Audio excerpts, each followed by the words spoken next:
Well, What's your favorite book and why? okay, so I don't know my favorite book, but I am reading a book called Tampa right now, and I read a book. One of my favorite books was The Child Called It. Okay. It was so emotional. It really was like graphic and it was deep, and it brought you into a world of a child that had a really tough, abusive life, and it was hard to believe, but it was a true story. Yeah. One other question. Mentor. What should I read? That's what you should be telling me, since you know. Headed to the World Series, taking the Challenger jet. I was doing the Rob Report car judging, so I had to take this so we can get there in 4.5 hours. In the car, I was listening to some Rihanna songs, and it reminded me of something. It reminded me of how impressed I was with Rihanna when I met her. One of the impressive things about Rihanna to me was that, you know, she's one of the most popular people in the world. If anybody could be cocky, you know, and not be interested in other people, it'd be her. Well, the first thing, if you see my interview with her, that she said to me, I started out and I said, Rihanna, you know, what's your favorite book? And she started to talk, and then she caught herself and said, wait a sec, Ty, you're the book guy. What's your favorite book? And you see, I can't tell you how many people who have accomplished less than Rihanna, okay, are so much cockier than her. See, that question is a sign of true humility. When you realize you don't have all the answers and that someone else does, and that you also, in the 67 steps, I talk about how you have to know who's in the room. One of the reasons that people can't find mentors, it's not because mentors don't exist, it's just that 9 out of 10 times when somebody's actually around a mentor, they'll kind of act like, yeah, I need your help, I want to learn from you, but I kind of already know what I'm doing. I've seen that so many times, and it's annoying to mentors.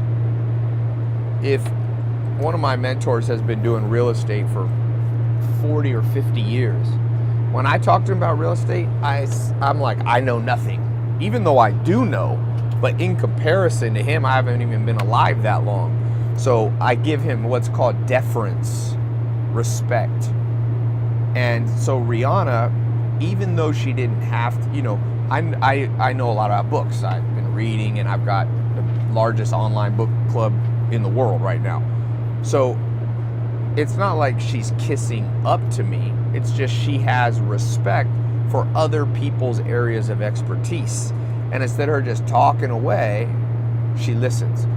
One of the lessons I learned when I was young, I was with about 4 mentors. They were all together in Mississippi. Alan Nation, Joel Salatin, Dr. Gordon Hazard, the guy named Gary Townsend, and they were having a little private dinner, and they invited me. I was still a teenager, and I remember I talked the whole time, and at the end, Alan Nation just pulled me aside, and he said, Ty, sometimes you don't have anything to say, and he just kind of laughed and walked off.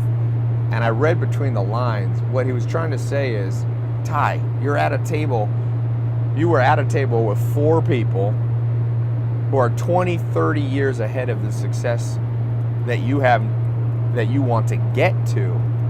Why would you talk a lot? Just remember, when you walk into a room and you talk a lot, you walked into the room, let's say, with 20 units of knowledge in your head. If you talk the whole time, you walk out of the room with 20 units. So there's no increase in your life. You don't increase the value and the understanding that you have. If you walk into the room and don't talk much at all, you have 20 units in your brain, but then you get information, insight from all the other people in the room, and you walk out of the room with another 20 units. So now you got 40 units. That's called a win-win situation. And that's what Rihanna did. Even though she could have just sat there and talked the whole time. And of course, it's okay to have back and forth. Doesn't mean you have to be silent. But she started out, and what I thought was interesting is that was her gut feeling. That's her impulse of how she acts naturally, which means she's learned, in order to become successful, she has to be able to evaluate the expertise of people in the room. one of the 67 steps that I teach is something called knowing who's in the room. You can't act the same around everybody. It doesn't mean you have to be disingenuous or not, authentic. You don't have to become a different person. But if I walk in the room with the President of the United States, I'm going to act differently than if I walk in the room, with somebody who's an intern for my company. And there's nothing wrong with that. Don't listen to anybody that says, because that's respect for what people have done, and it's okay to respect, and the benefit you get back, not only is it the right social cues for you to give off, but also that's how you keep mentors, because nobody wants to accomplish a lot and then have somebody disrespect them who's asking them for help. Why would a mentor, if you want a business mentor, let's say they're already made, a millionaire or a billionaire or whatever your criteria is for your mentor, well, they already accomplished it. So they're here they had the years and the time and the accomplishments there. If you want to learn how to do that, you're back here. And you always want mentors that have a big gap between you. And so when there's that big gap, then what happens is you can show the respect. They'll then say, well, you know what? Even though I don't need to spend my time, I'm not doing this for money. This person seems like they're genuinely interested, curious. That's what Rihanna was also. Curiosity is a factor. And then they'll reciprocate back to you, because most mentors realize at some point in their life they were helped by somebody else. So they're open to helping, but nobody wants to help somebody annoying. Joel Salatin used to tell me, I don't mind carrying a man, Tai, but I don't want him to drag his feet. Drag his feet means be annoying, be a burden, be quick to say you don't know something. Just like Rihanna was like, hey, you're the book person, Tai, you tell me. So she walked out of that meeting with new insight. I talked about some books, and I sent her a present, a book. And so she came with more. Chris Paul's at my house this week for lunch, same thing. This is a multiple-time all-star, $100 million NBA basketball contract, head of the Players League, all-star. You like the Ghost? Me? You had what? You had the Wraith too? Yeah. I don't know what's better. Chris Paul here. I just want to wish you the best. Wish you would have been here so I could meet you, man. But best of luck and you're my prayers. And he was like, Tai, I got some questions for you. And I was blown away once again, like I was with Rihanna, that somebody with that much achievement, that much status, is still curious, respectful, and interested in what other people have to say. And that, see, you got to reverse it. That's the reason they are successful. Rihanna's not that way because now she's successful and turned into that way. She got to that spot.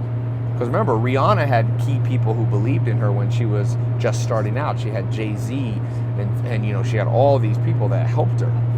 And so she knew how to deal with people. She knew how to respect people. She knew how to interact in a way that doesn't come off as cocky or too wordy, So just remember that when you're in an environment, when you're around, know who's in the room. If there's somebody who has something to teach you, ask them.